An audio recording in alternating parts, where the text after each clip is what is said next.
Hi, I'm Nick, and welcome to Storytime Wolverine Origin.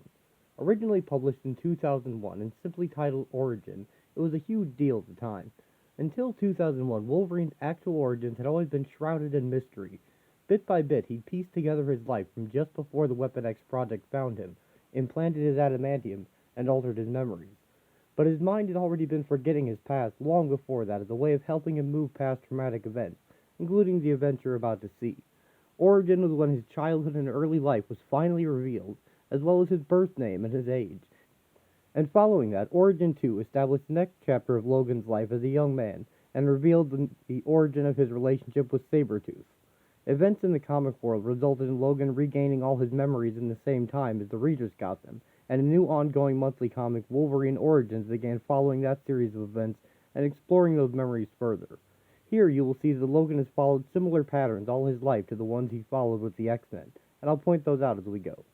Let's begin. Origin, Part 1, The Hill. Canada, the late 19th century. That there building is the Howlett Estate. They say it was built on a foundation of tears. Aye, a right terrible tragedy it was. Just after the place was built, the elder boy took ill all of a sudden and died. They buried him here on the grounds. That was such a desperate, sad day for everyone. Oh, that must have been so awful, Mr. Kenneth. It was at that, young Rose. Of course, we don't talk about it much up on the hill. Poor Mrs. Howlett was sent away to the madhouse, so they say. After she came back, things was never the same.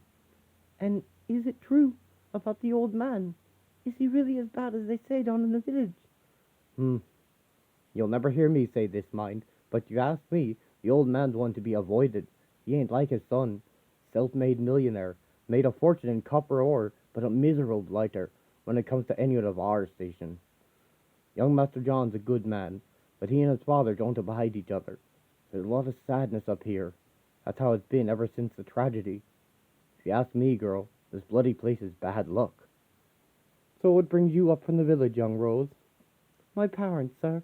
It was the influenza what took 'em both. I ain't got nobody no more. Miss Hopkins knew my auntie down in the village. She thought as how I'd be a good companion for young Master James. I mean, what with the mistress taking ill, and him being the only child and all. Honest to God, sir, I'm right scared. They never said what me duties was supposed to be, and I ain't never been round such finery before.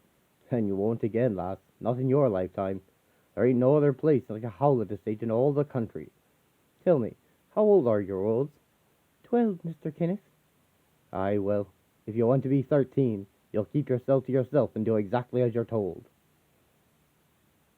A young boy in shabby clothes tells Rose she's pretty, then throws dirt in her face and runs away, laughing. The housekeeper tells Rose that's the groundskeeper, Logan's boy, and he's a bad apple. John Owlet argues with his father about money and business until young Rose is shown in. She is shy, but he greets her with good cheer. Outside, young Master James plays with a hoop and a stick. The hoop rolls toward the groundskeeper's son. He helps James along by throwing the hoop down a hill. Every day that passes up here on the hill, dear diary, I fear the house gets bigger and bigger. So many rooms. I'm not sure I'll ever find my way around it. Poor James is so frail and sickly. His allergies keep him inside for most of the day, though we do manage time in the garden at sunset. But he's a good boy, nonetheless. An attentive child, I think. Master John seems awfully nice, but so busy attending to matters of the estate. He acts very kindly towards me. I never see Mistress Elizabeth. No one does except Miss Hopkins, our housekeeper. It's very sad. James misses his mother terribly. As for the old man, I think he's a cruel old buzzard, always griping and complaining. He visits from the east every week. I'm sure Master John would sooner he stayed in the city. There's one other child who comes by the house to work, the Logan boy. I'm sure I don't know if he has a first name. Everyone calls him Dog. He's a gaggle of scrapes and bruises, that one. I'm certain the boy secretly admires me. I catch him peeking up towards my window often, but of course he does his level best to pretend it's by accident. His father, Mr. Logan, drinks at all hours of the day and curses at everyone he sees. I fancy he beats the son as often as look at him. That boy's going to cause me trouble. I'm sure of it. Since there are only 3 children up here at the house, I think it's only natural we should all be friends, dear diary, don't you? And what great friends we've become. James is very fond of Dog. I'm certain it's doing him some good to be around a boy his age, despite his allergies. Poor thing, James can't be too long away from the shade, and the water makes his skin all blotched like a snapping turtle. I sometimes wonder if he wants to swim with Dog and me, but he seems content to paddle on the shore. I must confess, dear diary, we're having a wonderful summer. We're all the best of friends now, I think. Yet some small measure of sadness remains among us, like a cloud. At the end of the day, James and I return to that sparkling, wonderful house on the hill, but poor Dog must always go back to his life down below. One day, James falls in the river and begins to drown. Dog leaps in and saves him. Rose is not punished for her inattention, which angers old man Howlett. He rails at the groundskeeper, Mr. Logan, to punish his boy, at least. At Christmas, Master James is given a puppy which he adores. Rose misses her family. Her mom would make her a pretty new dress at Christmas. To cheer her up, James Howlett gives Rose a dress from the closet. Miss Hopkins, the maid, had told him about her traditional dress. Rose cherishes the gift. He also gives a small trinket to Dog. Look at 'em up there, living like kings in a bloody castle. Think they're God Almighty. They do. Better than us. I hate 'em, all the bastards, especially Soft John. Thinks he's too good for someone like me, but he ain't. At least the old man knows his place. He knows how to treat his servant, so he does.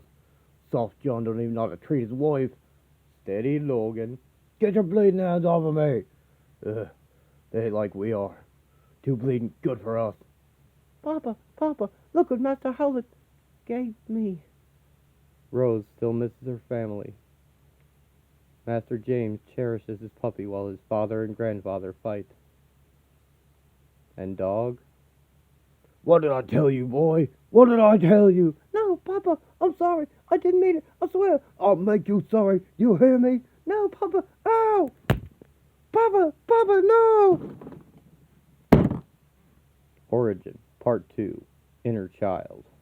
Time passes, and Mr. Logan's son Dog now looks like a young Wolverine. I always knew the Logan boy would be trouble. Over the last few years, he's become just like the awful, heartless father of his. There's cruelty in his eyes now. Make no mistake. When I catch him looking up at my window, it frightens me. Go and see to Master James, Rose. If he's not needing for anything, I want you to go down to the scullery and bring up some sheets for Mrs. Elizabeth. Look sharp now, and make sure you knock on the door before you come in. You hear? Yes, ma'am. Everything up on the hill has changed, dear diary, and none of it for the better. I fancy the place has become like a rusty old water pipe, leaking away happiness. And your grandfather and I expect you to live up to this responsibility now that you're older, James. In a few weeks' time, I'm going to have you tutored for half a day on Wednesdays, and you'll be coming out to the estate with me for the other half. You're going to help me run this place one day. You must learn how to handle the help. I'll let you oversee the stable hands and the Kenneth's guidance until you're ready for other duties. If you run into any difficulties, I want you to come directly to me. Is that clear? James? If you ask my opinion, James is never going to be fine. Not with the way his grandfather pressures him. I don't know how Master John has the patience to speak civilly to the old goat. An unutterable sadness fills the air in the house nowadays. Everything's so much more. The old man seems more impatient. Poor Master John seems more weary. It's only James who seems less than before. He's as pale as a ghost, and weaker than a kitten thanks to his allergies. He coughs and sulks and suffers from morning till night. If it weren't for that dog of his that he loves so much, I'm sure he'd already have gone the way of his brother. How insufferably tragic we've all become, dear diary. I fear this house is going to be the death of us all. I wasn't needed downstairs, ma'am. Ah! What's she doing here? Get her out! You were supposed to knock, girl. Get out of here at once. I'm sorry. I forgot. Not a word, young Rose. You hear me? Not a word. Rose sees the marks of abuse on Miss Howlett's body before she is rushed out of the room. Rose runs into the hedge maze and is soon found by Dog. Dog begins to assault her, but James also arrives. Seeing the state of the other two, he runs to tell his mother and father. Rose slaps Dog and runs away. John Howlett admonishes Mr. Logan for his boy making advances toward Rose and threatening young Master James. The groundskeeper apologizes to his master and resolves to punish his son even more harshly. After his punishment, Dog seeks out James for retribution. He corners him alone, but James's puppy comes to his rescue. Dog says that James stole from him, even though he has everything in the world, referring to Rose's affections, and he kills the puppy, saying James won't steal from him anymore. This was the last straw for John Howlett. He tells Mr. Logan that he and his boy must vacate the grounds, and he's lucky he doesn't have him hung. His father tells him this is what you get for being nice to the help. They see you as weak and take advantage of it. The other hired hands throw Mr. Logan out past the gates while he swears to get revenge. Mr. Logan and Dog return that very night with shotguns. They find Rose and force her to help them get into the house and into the Howlett's bedroom. John Howlett finds Mr. Logan and Dog in the hall, and Mr. Logan hits the man with his gun, saying he's messed up everything like always, and they should just kill him. He aims the gun at Soft John. Young James has heard the commotion and arrives just in time to see someone shoot his father in the head. James rushes to the body and begins to wail in grief. Mr. Logan shouts at Dog to make him shut up, as well as John's wife, who has also begun to scream. Dog aims his gun at James. Rose pushes the gun away as it goes off, saving James's life. James appears to slap Dog in the face, and he charges at Mr. Logan, punching the large man in the stomach. Mrs. Howlett pleads with the man for her son's life. He shoves James away with the gun. Mr. Logan aims the gun at James, saying he's got one more barrel for him, but he soon collapses, bleeding from his midsection. Rose and Mrs. Howlett look on in horror. James Howlett kneels by his father's corpse, wailing in grief and in pain from the new claws which have burst from his hands. Origin, Part 3, The Beast Within. I shall remember that sound until the day I die. It was an awful, revolting noise, not a scream, but the birth cry of a new creature that hardly had no place on God's earth. The thing mewled and whimpered in pain, and those of us who could stand witness were transfixed, both repelled and fascinated by the grotesque spectacle of it. No! Papa! Oh, dear God! Ah, my hands! My hands! James's mother says, not again. Not you too. And we understand the sibling who died must also have been a mutant, and it somehow led to their death or disappearance. James says he can't feel his hands, and he already has no memory of what just happened. His mind protects him from knowledge it finds too harmful by simply forgetting, and as a child he can't handle what he has just done and seen. He asks who these people are, and where his father is, and his mother slaps him and yells at him to get away from her. She says that he's not her son, he's a monster and an animal, and demands to get out of the house. James runs out into the night. Rose chases after him as Mrs. Howlett cradles the corpse of Mr. Logan, James's true father, whom he has just killed.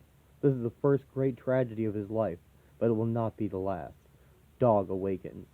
Rose finds James in the courtyard, passed out and curled up in a ball, blood still dripping from his claws. This begins a series of red-headed women who will find Logan, care for him and nurture him throughout his life, and who will love in return, culminating in Jean Grey. Dog, James's half-brother, has a scar across his face, and he apologized to Miss Howlett. He couldn't do anything to stop his father. He asked her not to hurt him. She aims the gun at her own head, telling Dog it's not going to hurt. Mama? Mama? Is that you? I'm so cold. It's me, James. It's Rose. James, Oh, it burns so. My skin. There lay before me a monster, of what species I could not say. At that awful, terrible moment of confrontation, nothing seemed real. The bitter, cold wind howled over the leaves, and yet it seemed not to move.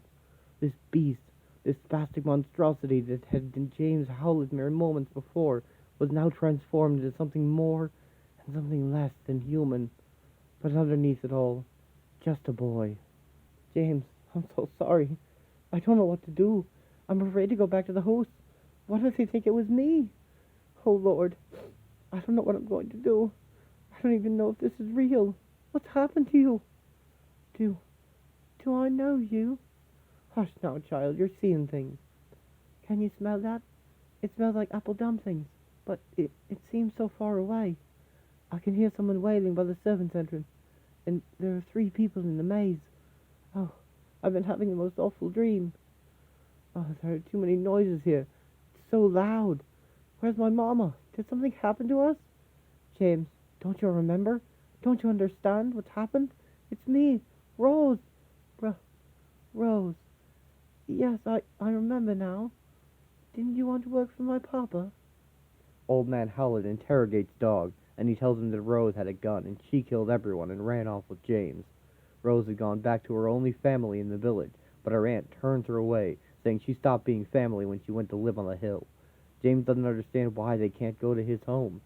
The claws finally recede into his hands. Rose and James make their way back to the house, and are found by old man Howlett. Rose tells him the truth, and the old man isn't surprised. He also doesn't care, though, and he gives Rose some money and tells her he's arranged for there to be no police at the train station. She and James are now refugees, and he disowns the boy because he is different. Rose and James take the train from Alberta to another province of Canada, British Columbia. We're far away from Alberta now, dear diary, and something remarkable has happened, even more remarkable perhaps than the events of the last 2 days. It's James. He seems to be healing before my very eyes. While we've been traveling, his bumps and bruises seem to have been mending themselves, but without the application of spirits or medicine. The poor soul seems unaware of where we're going, what's happened, or even who he is. Oh, dear diary, how pitiful we are. Our money and supplies have been exhausted. We're left with strangers, tired and alone. What's to become of us? Don't be afraid, dear. I won't let anything else happen to you. I promise. Many years ago, when I was a little girl, I heard my father speak of the quarries of the northern frontier. There's an odious place, but I hope it'll be safe for the while. Many men have gone further north in the Yukon territory where gold has been found. No one in their right mind would follow us here. Lord, such a desolate spot. It seems the edge of humanity, full of criminals and vagabonds, and that James and I are not alone. My father often described them as good, honest people, but how can goodness and honesty survive in a hellish place such as this? My name is Smitty. Remember it well. Fact is, I don't care what you call me. You'll probably come up with a few names before long. It don't bother me, as long as you do what you're told. I'll wager even God himself don't remember where he put this place. That means my word rules out here, and don't you forget it. I don't care who you are or where you come from. The only thing I need is grass. Good people of Canada need stone to build their houses, and we gives it to them. You get paid in food and board. You work hard enough, there might be some extra for the town. There's gambling and drinking if you need it. There ain't no free rides. You work or you starve.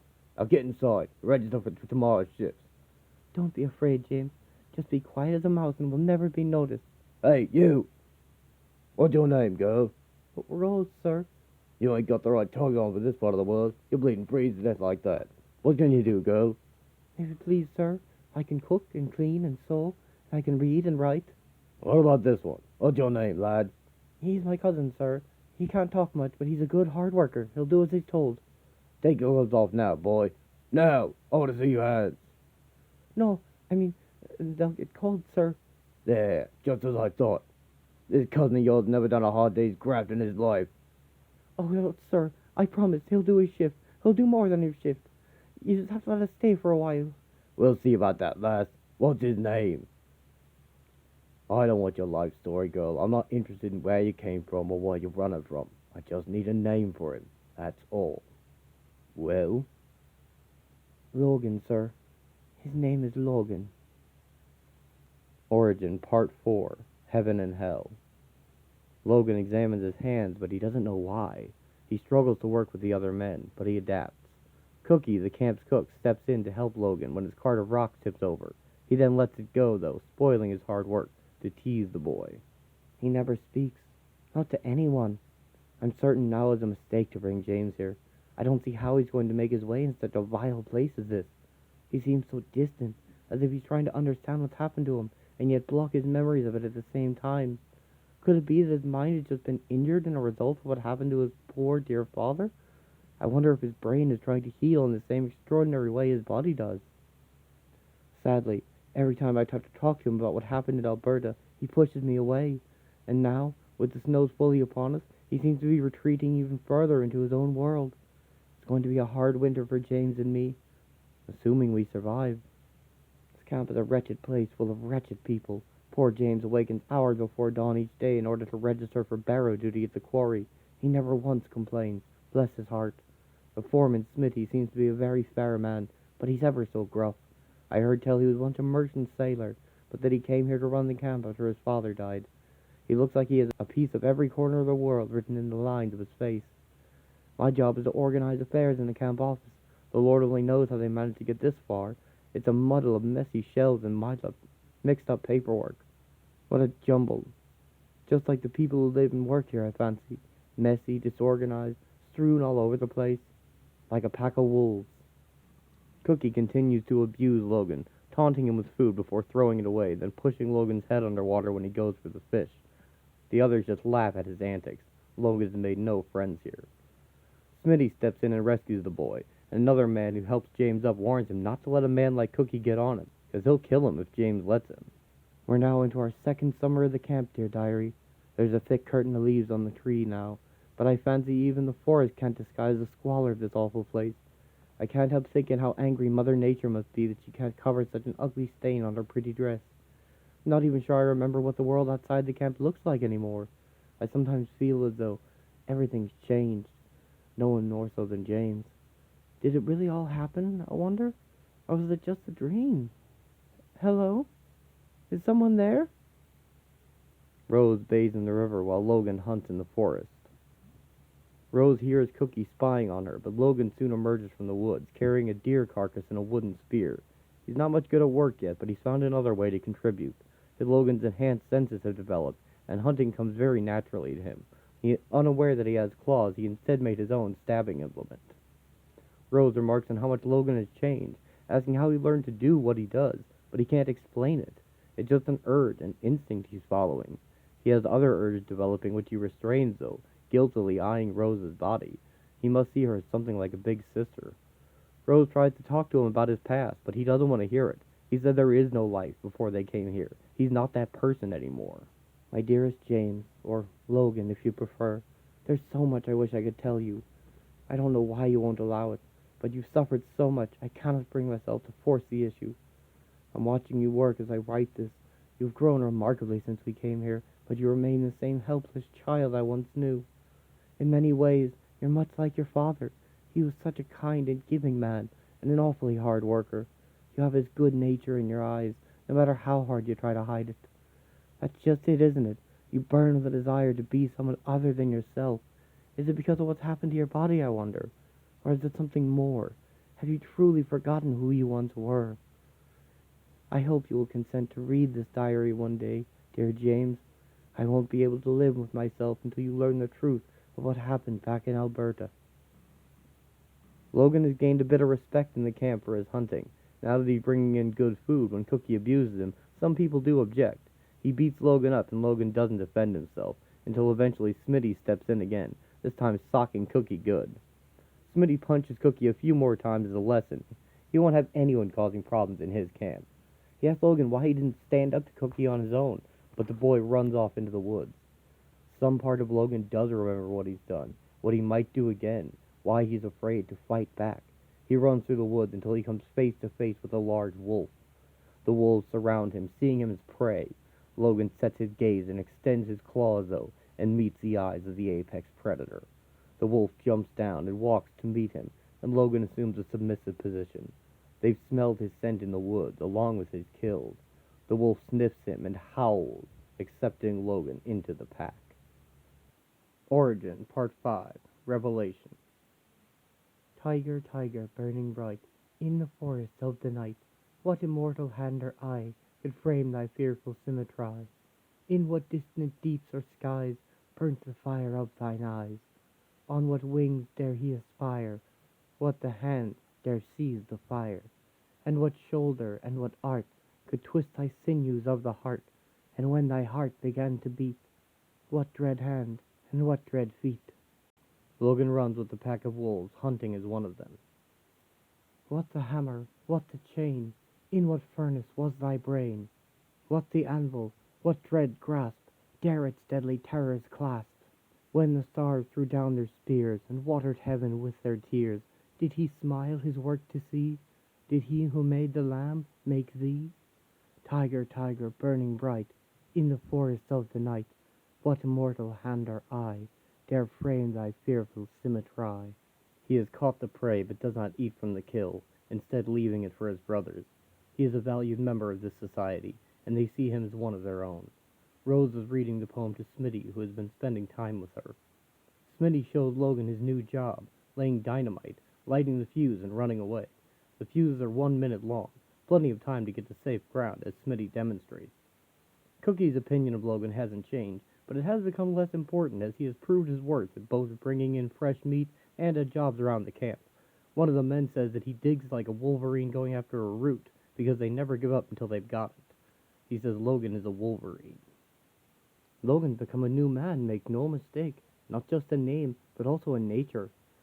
He seems so at ease here in the camp. It's a wonder we didn't find our way here sooner. I often fancy he remembers nothing of the terrible events that preceded our arrival here. These people are his family now. Some of the boys have nicknamed him Little Smitty. Ha ha ha, that's bleeding perfect. Say it again, kid. Ha ha ha ha ha. I'm so proud of my cousin. All the men speak so highly of him. If only they knew where he once came from. He's become such a fine, steady young man. A leader by example, so much like his dear father. But there's a side of him that remains a mystery. For days he'll lose himself on the mountain. I never inquire, but I'm certain I know where he goes. He goes to be with his other self, the piece of him he's kept hidden since that last night on the Howlett Estate. There's a dreadful creature inside that boy, just waiting to show its face to the world. Penny for your thoughts, young Logan. It's nothing important, Smitty. I was just thinking. He's probably thinking about old Cookie, them two's best pals. Yeah, they're in love. Right, Cookie? Hey, where'd he go? Cookie tries to set Logan up by cutting short the fuses of the dynamite to be used the next day. It causes a rock slide, and all the men rush to help. Logan is caught in the rubble, and Rose is told it doesn't look good. Smitty works tirelessly to clear the rocks. Even after recovering 5 dead bodies, he refuses to rest until he sees who else has been lost. His men beg him to rest for the night. No more can be done. A sound is heard from underneath a wheelbarrow, and when it's uncovered, Logan lies beneath it, cradling a small child. While Logan heals, Smitty has brought in more books, including one from Japan. It's a book about the way of the samurai, a way which will become very important to Logan later in his life, in helping to control his bestial nature. Smitty tells Logan he knows there's no reason he should have survived, and that even though he's different, it makes no difference to Smitty. He asks Rose to walk with him, leaving Logan with the book. Logan knows it was Cookie who cut the fuse, and he beats him to a pulp, warning him that if he ever sees him again, he's a dead man. When Logan rushes home to tell Rose about his victory, though, he sees her kissing Smitty. This pattern of looking on from the outside while a good man, a leader, loves the red-headed woman is, of course, a direct reference to Scott Summers and Jean Grey of the X-Men. Feeling betrayed by the human world, Logan runs to his forest family. He fights with the large black wolf, but relents before hurting him. The wolves surround Logan and comfort him. Old man Howlett lies on his deathbed, and he asks Dog, the groundskeeper's son, now grown to a man, to track down James for him, who now lives as Logan. Dog promises to hunt him to the ends of the earth. Origin, Part 6, Dust to Dust. Dog gets information from travelers along the way and finds a young man named Logan matching his description. He repays them with death as often as with coin. Rose demands that Logan tell her what's bothering him, and he finally tells her he has feelings for her. He asks her why she won't stay with him instead of choosing Smitty. Rose says that she and Smitty are starting a new life in the city. He's had an offer of a job at the shipyards. She says that Logan, of all people, should understand why she has to leave this place, and she says he could come with them. This only angers Logan, and he runs off into the woods, saying Smitty was right. You have to look out for yourself. Dog has reached the camp, and Logan decides to sign up for the new cage fights. Smitty tells Rose that he has also signed up for the match in an effort to win money for their passage and new life. They doubt Logan would sign up, but Smitty says that if he has to fight him, he promises not to hurt him. Rose says it's not Logan she was worried about. Smitty and Logan both win their initial matches, and Cookie advances as well. Bets are placed while Dog watches the fights. Rose leaves a letter for Logan addressed to James. Logan faces Cookie in the cage. On his way in, Dog bribes Cookie to use a set of brass knuckles he slips him, which he uses to punch Logan in the face. Logan recovers and tackles Cookie into the cage. He hits him with a quick combination of punches and dodges Cookie's wild counterpunches, slipping behind the big man to trip him. Cookie gives Logan an elbow on the way down, landing on top of him. Cookie whispers to Logan that he held Rose down in a similar fashion, and he goes nuts. Logan muscles his way to his feet underneath Cookie and then turns and unloads on him, punching his lights out until his claws barely break the skin. At the end, Cookie pleads for his life, and Logan stops. The final match is Logan versus Smitty. Logan tells Smitty that he stole his cousin, and he's going to make him pay. Smitty responds that she does what she wants, and he knows she's not his cousin. Smitty says he doesn't want to fight Logan, but that's too bad as Logan punches him to start the fight. Logan tackles Smitty into the cage, ducks his first punches, and grabs his throat. He tells Smitty to never forget that he loved her and he took her away, and Smitty chokes out that if he really loved her, he'd have done what was right and married her himself. Logan whispers to Smitty to hit him and to make it look good. Smitty uppercuts Logan and Logan takes a dive. Some of the men notice this, but as Smitty and Logan are good friends and he's moving out to start a new life, it's not too hard for them to figure out why he might do it. Smitty checks on Logan after he collects his winnings. Smitty asks Logan to take over the camp as foreman after he leaves. He's talked to the bosses about it. Logan is smart and fair, and he'll treat the men right. Logan tells Smitty to take care of Rose, because he'll always love her. And if he ever hears he's hurt her, he'll hunt Smitty down. They both agree to look after what the other one cares for, and they part as friends. Dog calls out to James Howlett, and yells at Logan that he stole his name. Dog throws Logan into a shed, breaking the wall. He throws off his cloak and reveals his scarred face, asking James if he remembers Dog now. This is similar to the many, many times Sabretooth will hunt down Logan and attack him over the years, seemingly at random, but often on his birthday. Smitty returns to Rose with the money for their trip. He tells her that Logan took a dive for them, and that they patched things up. Rose doesn't believe him that Logan is fine, and she rushes out to find him. They have a train to catch, but she can't leave him without saying goodbye. Dog hits Logan with a shovel when he says he doesn't know any James. Men begin to take bets on the ongoing fight. Dog reminds Logan of the puppy he killed in front of him, and of his mother, who Dog says Logan drove insane. He throws Logan into the boardwalk hard enough to smash the wood. He says Logan was gone when his mother blew her brains out, busy running away with that Irish whore. Rose arrives and recognizes Dog at once. Dog kicks Logan in the face and threatens him with a pitchfork as he tells Logan he killed James Howlett, while Logan and Rose got the blame. Logan punches Dog off him, saying he does remember. He can never forget him and his no-good drunken father. All the years he thought he killed John Howlett, but now he remembers the truth. He doesn't realize that Mr. Logan was his real father, who he actually did kill. Logan pops his claws and lunges in to stab Dog. Rose leaps forward as Logan pulls back his hand to strike. Rose falls onto Logan's claws, piercing her chest. As she dies, she says she should have told him the truth. Logan will be forced to reenact this scene many years later when he was plunged his claws into Jean Grey to kill her during Grant Morrison's new X-Men run. Smitty scours the woods, calling out for Logan, saying he was wrong. No man should be alone. He begs Logan to come back and help him through his grief. Logan stays hidden in the forest, and hidden as an animal from the pain of a man. Smitty collapses, weeping for lost Rose. Logan is tempted to join him, but the wolves arrive, and he leaves with the pack as his human name is called out over the hills. Back at camp, Cookie goes through Rose's possessions looking for anything of value. He finds her diary, the only record that exists of Logan's early life and true name, and he throws it into the fire. Origin 2 is published sometime later and continues to tell of Logan's early life. It's less epic in scope, but as a direct continuation of this story, I felt like it belonged here, but think of it as an extra chapter rather than a full sequel. Also, a quick word about Dog. It seems that at the time of Origin's writing, he was meant to be Sabretooth, but at some point writers decided he was in fact not Sabretooth, but a separate character, echoing their relationship. It was 1907.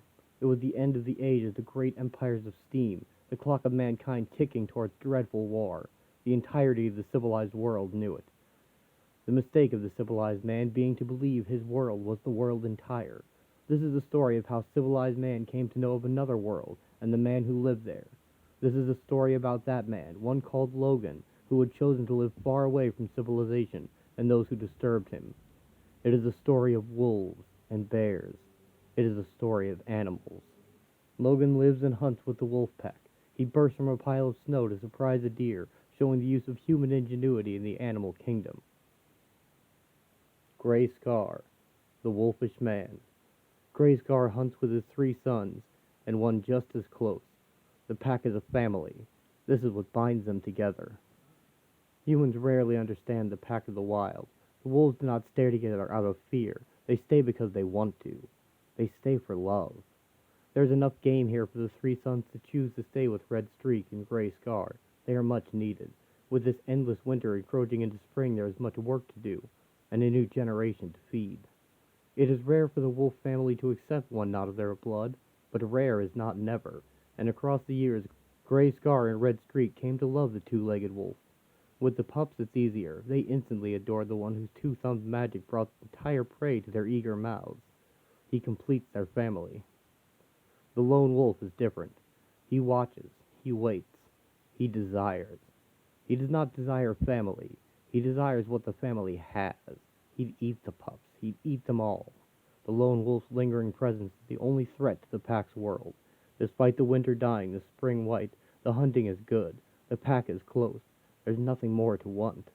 As much as the wolfish man can hope for anything, he only hopes the only thing that changes is nothing. But to hope against certainties is a hopeless thing. And the one thing that is sure never to change is change itself. The white bear. They'd never seen anything like this. They only knew one thing. It was strange, and the strange should be avoided. For once the wolfish man proved more man than wolf. He had to know more.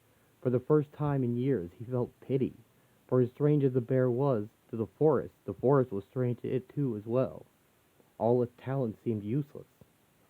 It seemed to believe that covering its nose would disguise it from prey. It didn't grasp fishing in the rivers, waiting for the prey to emerge and being disappointed when it didn't. Though obviously hungry, it barely touched the berries bears of the forest would have turned to. The wolfish man tried to help, but the gifts he offered were insufficient.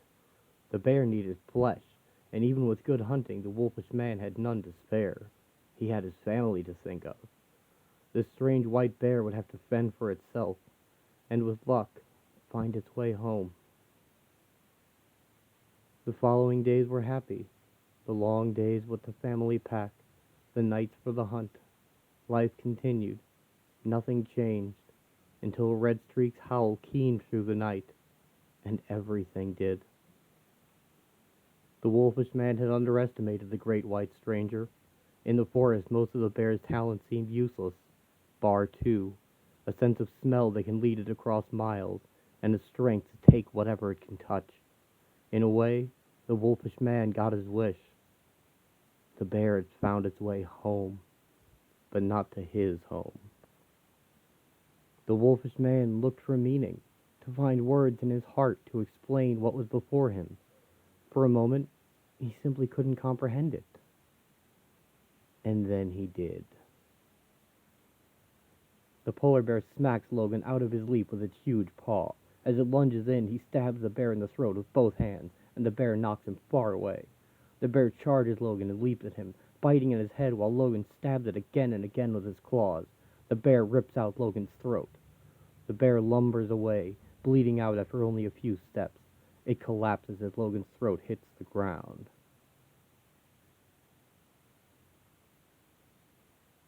Origin 2. The lone wolf approaches and investigates, first checking the dead polar bear, then finding Logan still alive. Logan stabs the lone wolf in the head and tosses it aside.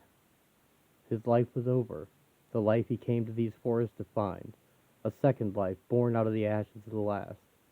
He had lived as a man, he had lived as a wolf, as both the wolfish man found only woe. This is a story of wolves and bears and animals. A woman with a scarred face proves to be good with animals as a sled dog team searches the wilderness of Canada. Her name is Clara, and she and her brother Saul have been employed to find a specific creature. The men in the saloon are telling the tale of what they found. An entire wolf pack killed by a giant polar bear, and the dead bear itself killed by marks none of them can identify, something with huge claws. A scientist arrives, and it's Dr. Nathaniel Essex, later and better known as the X-Men villain Mr. Sinister. Functionally immortal, he had lived as a human for many years before encountering the mutant superheroes. A circus owner and Dr. Essex has equipped several men with guns and gas masks, and they unleash mustard gas into the woods to flush Logan out. It worked, and he begins tearing the men apart in a berserker frenzy. Dr. Essex sees him, and it's what he's been looking for, a mutant to study. They're still unheard of at this point in time, there not being enough of them around to be publicly known. It is unknown what caused the mutant population to explode near the turn of the millennium, but many theories abound. Logan is run and hidden again, when Saul and Clara track him. Saul is also not Sabretooth, Victor Creed, but his little brother Saul Creed, and Clara is their sister. Sabretooth's early history had already been better established apart from Wolverine's, so that's probably why they chose not to make him dog in the end. All this means that Logan has always had someone bigger and stronger than him tracking him down. Logan bursts out of a collapsed shack and attacks a large man holding a net. Clara rushes out, calling to him, and pleads with him to stop. He listens, and she manages to calm the beast inside him. I can't find much information on Clara. This might be a mutant power she has, or it could be memories of Rose. This is a number of years after the first series. This could well be Logan's first major run-in with people since then. Logan is tied down and beaten by the group of men while Clara looks on in horror. Clara stops Saul from hurting Logan more, and the circus owner comes in to inspect his prize.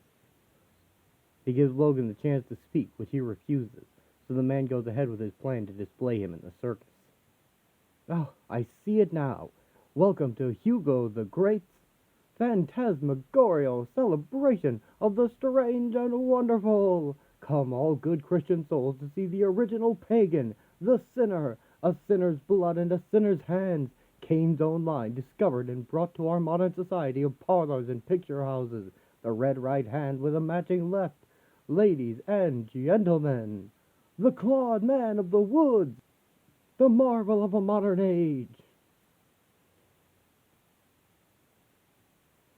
Please, talk to me. Hugo the Great's traveling circus.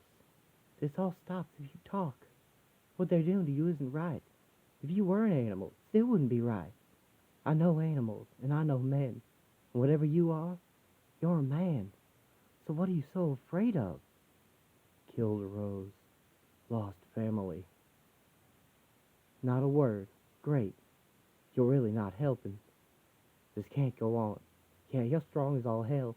They're shocking you every damn night to make you pop those claws. Do you actually want to die? Killed Rose. Tried. Again and again. Please. You're a damn fool, Clara. What the hell do you think you're doing, Creed? Saving you from your soft-hearted nature? It's all you've gone through. I thought you'd be kinder. Well, now you know better. I see him in there, and you know what I think? Better him than me. Logan remembers the bear. Put on a show. Make it easy on yourself. Or don't. See if I care. And the lone wolf. Logan is shocked to force him to pop his claws and rage in his cage. Dr. Essex watches with disgust. No! Don't look at me. Don't you dare, you. You don't know anything about me. You don't know what I've been through. He treated me like an animal, like property. First chance I had, I got out of my cage, knowing they were going to put me in one again. Except half the time when I close my eyes, I'm back in there. And cage up here. Can't escape that, can we? Don't you dare judge me, you. Stop looking, run. Stop it. You want another shock? Creed, go back to our car. Right now. He breaks my heart. You do too. Dr. Essex comes to the circus owner. He knows he can't buy Logan, but he asks merely to rent him for an examination in his lab as a scientist. The circus owner agrees if he can escort Logan with a crew of men, as it will allow him to battle the charges of fakery in the newspaper. Dr. Essex agrees to the terms. Logan is strapped to a table, and Dr. Essex says he has to replicate the conditions they had in the wild, so he releases mustard gas into the lab. He puts on a gas mask, and in moments, everyone except he and Logan is dead. Dr. Essex selects a scalpel. Clara begs Saul to go and help her rescue Logan from Dr. Essex. He says she wants to leave him for Logan, and she pleads with him that nothing will change her love for him, not for everything they've been through. Saul grudgingly agrees to help her. Ah! Well, you are disinclined to speak. It seems you can't scream. So many cuts, hours of incision. You should be dead, yet not. Keratin webs form even as I watch, like a kingdom of spiders spinning inside your bones. Muscle fibers bloom and grow full. What is dead is born eternal. Every cell a modern Prometheus that has had Miss Shelley delighting in prose. Fascinating. Promising. Wonderful. Surprised you survived vivisection. In my experience, it is universally fatal. To anyone else, this would be a mortal wound, but you are more than a mere man. What does it feel like to be the first of a better species? Still no words? Perhaps your incredible healing factor doesn't extend to all of your faculties. Perhaps you're suffering a terminal wound in a place you can't so easily heal. I'm aware of the irony. My experiment was to release a new alpha predator into an environment. Sit back and watch. I've seen into your soul, my boy. You're tortured. You dream of ridding yourself of the pains of living. You're in luck. I have a solution. Quite literally. This young man is Heinrich. Nervous complaint. Congenital. Incurable. He has taken a dislike to himself. Multiple suicide attempts. A lobotomy is crude and ugly. This is my own patented alternative. It competitively binds the sites in the brain and neutralizes them. The anterior instal cortex, the left prefrontal cortex. What's left feels little pain of the soul. My marauders are akin to the Foreign Legion. They come to forget the pain of being human. When you next see him, he will be an Ubermensch. With what I've learned today, I'll tailor it to your unique physiology. And then, a perfect soldier for a perfect war. A man to end all men. In a war to end all wars. Nature made you wonderful. Savage. I will make you complete. Logan is too weak to free himself from the table. Saul and Clara enter the lab through the window and find him still healing. Logan tells them to run, but Clara knows he doesn't mean that and takes his hand. He says help, and they do. The three escape into the night. The three have moved to New York, and for the last month, Clara has been helping Logan interact with people again. Logan barely manages to buy a package of sausages, but when the shopkeeper runs out to tell him he didn't take his change, he pops his claws and growls on instinct. The man knows him as the Savage, and we can see a wanted poster of Logan on the wall. Clara says they have to move again. Logan speaks okay with just the three of them, but society is proving difficult after years of living as an animal. Clara asks him why he's in such pain. Logan remembers killing Rose, finding his wolf family dead, killing the bear, and thinks that all he knows is that everyone he loves ends up dead.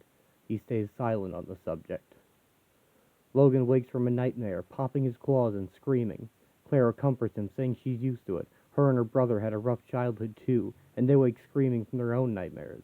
Again, she asks him to talk to her. He tells her about living with Rose and accidentally killing her, about Essex's bear finding his wolf family, blaming himself for their deaths.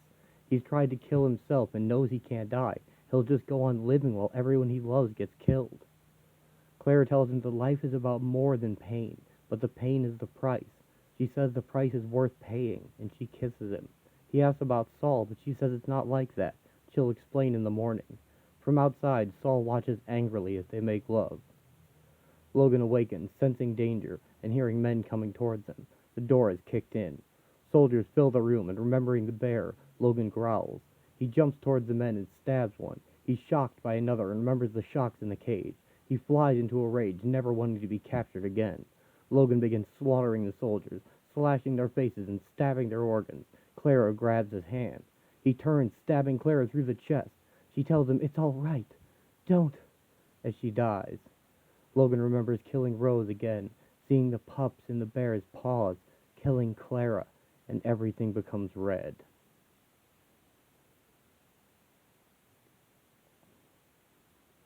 Saul rushes in and tells Logan they can get revenge if they attack Dr. Essex now before he knows his men have failed. The two head for his castle, Logan telling Saul he loved her, and Saul saying she was the best sister a guy ever had, as Clara wakes up. She has the same healing factor all the Creed children do. Saul is just the next in a long line of people who will use Logan for their own ends. Clara chases after the boys on the way to Dr. Essex's castle, praying they don't do anything stupid. Saul asks if Logan knows the plan, to go in, find Essex, and kill him as they survey the castle. Logan rushes in ahead, running straight through a hail of machine gun fire to scale the wall. He lands on the other side and begins killing everything in sight. Saul follows him in. Saul grabs a gun but gets shot while Logan finishes off the soldiers. They split up. "There's no way Essex is getting away." "Ah, Logan. Clenched fists. Anger. Here. You know, both unexpected and unfortunate. So you know, it was nothing personal. This was for science. This is for the future. I learned so much from those few samples. I could learn so much more. There's a war coming. Do you know how many people are going to die?" "Right now, just one." Clara's dead. Ah, I didn't know. That wasn't meant to happen. I don't care about a silly girl. I wanted you. Still, that changes nothing. I'm responsible. I promised Creed she wouldn't be hurt. Wait, you didn't know. Creed was the one who told me where you and your darling Clara were. Oh, you fool. Played to the end. Played. Stick! Logan stabs Essex with both claws and throws him out the window. While this would kill a normal man, Mr. Sinister is anything but. Logan finds Saul Creed in the lab and says all of this is his doing. He says that he and Clara were fine until Logan ruined everything. Logan retracts his claws, and the two fight. Logan tells Saul he's going to kill him. Saul tells Logan he knows how his story ends, and Clara reminded him of that, and that in time he'll always be alone with his pain. He says he might as well make him drink Essex's formula as the same thing as dying. Clara arrives, and Logan is shocked to see her alive. She reveals that she's Saul's sister, and they share a healing factor. The acid scar on her face is the one that he gave her at her request to see how far the healing could go. They found the limit. Saul says he was doing this for them, and she yells at him that she loves Logan. He says that if she leaves him, he'll drink Essex's potion. Logan remembers the lone dark wolf, and says that he should. Logan shoves Saul into the vat and holds him under, while Clara begs him to stop. Clara shoots him, but he doesn't stop. He says it's for the best, and he holds Saul under until he drowns. He is good as killed us. He's good as killed you. He'd only ever heard you. I had to protect us. I said I didn't want anything to do with him for trying to murder you. Why'd you think it would be any different if you doing the killing? But after everything he did, he was still my brother. But he could have been anyone. Damn fool. It made no difference. If you don't get the hell out of here, you're going to have to kill me too, because I'm coming at you, and I'm not going to stop. Go! You said you loved me. I didn't know you. Now I do. I thought the animal rage was a sickness. I thought you could be helped.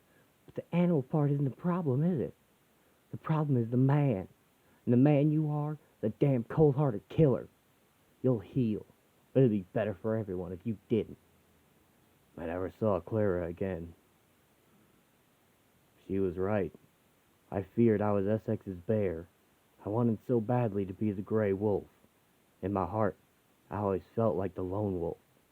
But the truth, I was something worse. Clara visits Sabretooth where he works at a circus and tells him his little brother is dead, so he can't go beat him up on his birthday anymore. Sabretooth sets out to verify this for himself, and he will instead begin hunting down Logan on his birthday to seek vengeance for his little brother's death, and this finally explains the origin of their long-running feud. The end. The ongoing monthly book Wolverine Origins by Daniel Way would detail Logan exploring these memories and trying to track down anything that still remained in the modern day. And it was an excellent Wolverine comic that ran alongside his regular book for several years. As you can now see, he has followed similar patterns and reenacted similar tragedies for his entire life. One more major Wolverine story will be coming soon from me, Fatal Attractions, when Magneto attacked the world, forcing the X-Men to stop him, but Magneto was not playing around this time, and he ripped the adamantium out of Wolverine's body, almost killing him, and revealing that Logan has always had bone claws, where until then it was assumed the Weapon X program gave him claws by accident.